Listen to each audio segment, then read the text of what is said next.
সন্দেশ গ্রুপের পক্ষ থেকে আমরা সবাই মিলে বেরিয়ে পড়েছিলাম 31শে ডিসেম্বর ইকো পার্কের উদ্দেশ্যে। ভোর 5:30টায় উঠে টিফিনের জন্য আমরা কিছু করে নিয়েছিলাম। এখানে লুচি, আলুর দম এবং চাউ করে নিয়ে যাওয়া হয়েছিল। অবশেষে 8:30টার ট্রেন ধরে আমরা বেরিয়ে পড়েছিলাম। ট্রেন থেকেই দেখা যাচ্ছে মা দক্ষিণেশ্বরের মন্দির এবং লঞ্চজেটি। অবশেষে আমরা প্রবেশ করলাম ভেতরে। টিকিটের বিশাল লাইন পড়েছিল।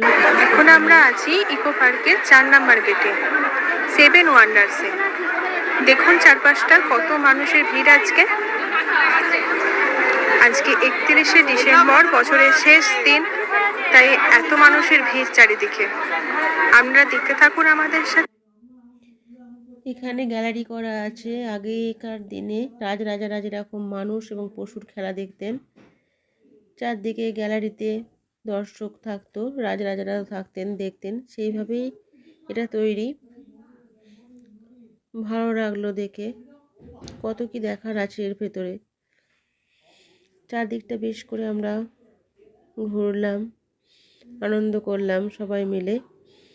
তারপর পিরামিডের ভেতরে ঢুকলাম মমি দেখার জন্য। চলুন দেখা যাক ভিতরে কি আছে। ভেতরটা একটু অন্ধকার।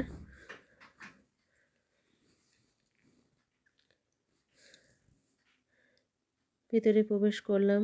দেয়ালে চারিদিকে নানা রকম কারুকার্য খচিত, সুন্দর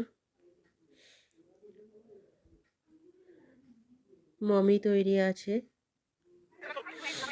সমস্ত দেখা হয়ে যাওয়ার পর আমরা একটু খাওয়া দাওয়া করে নিলাম।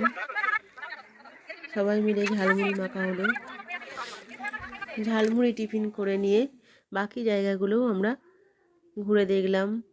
ছিল বাটারফ্লাই পার্ক। সেসব সমস্ত কিছু দেখে নিয়ে গ্রুপ ফটো তুললাম।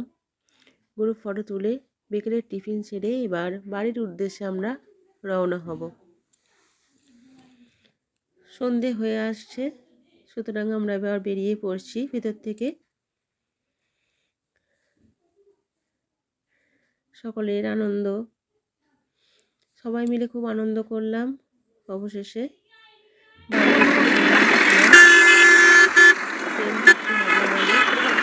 আমরা বেরিয়ে পড়েছি। আবার পরের ব্লকে দেখা হবে। টাটা।